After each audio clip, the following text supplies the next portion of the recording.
So அந்த மாதிரி வந்து தொடர்ந்து வந்து மணிரத்னம் படம் கதாநாயகிகள் அப்படின்னாவே அது ஒரு பயங்கர ஒரு என்ன சொல்கிறதுனா அது எப்படி சொல்கிறதுன்னு தெரியல, ஸ்டைலிஷான ஒரு பொண்ணு, ஜாலியான ஒரு பொண்ணு அப்படின்னு அந்த பெண்ணுக்கான டெஃபினிஷனையே வந்து கொஞ்சம் மாற்றி, டெஃபினிஷன்னா எப்படின்னா அது எப்படி சொல்கிறது, அந்த பொண்ணை பார்த்தா எல்லாருக்கும் பிடிக்க ஆரம்பிச்சிடும். அப்படி ஒரு ஃபீலில் தான் மணிரத்னம் சார் படத்தில் எப்போவுமே ஹீரோயின்ஸ் இருப்பாங்க.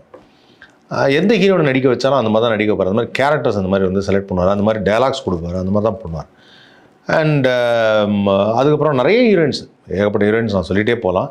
அலைப்பாயுதை எடுத்துகிட்டா ஷாலினி மேம், அவங்க வந்து ரொம்ப நல்லா பண்ணியிருப்பாங்க அலைப்பாயுதையில். ஸோ அந்த மாதிரி வந்து நிறைய படங்கள் பண்ணியிருந்தாலும், நிறைய விஷயங்கள் பண்ணியிருந்தாலும், சில ஆர்டிஸ்ட்டை வந்து நம்ம பார்க்கும்போது இல்லை இவங்க மணிரத்னம் படத்தில் நடித்தா எப்படி இருக்கும் அப்படின்னு ஒரு விஷயம் தோணும். அந்த மாதிரி வந்து நிறைய பேருக்கு இது தோணுன ஒரு விஷயந்தான். ஏன்னா அந்த ஆர்டிஸ்ட் அந்த மாதிரி எனர்ஜெட்டிக்கான ஒரு ஆர்டிஸ்ட்டு, ஸ்மைலு, லுக்கு, அவங்க டான்ஸு இதெல்லாம் பார்க்குறப்பே ஆச்சா நான் ஒரு கிரேட் அப்படி இருந்தது.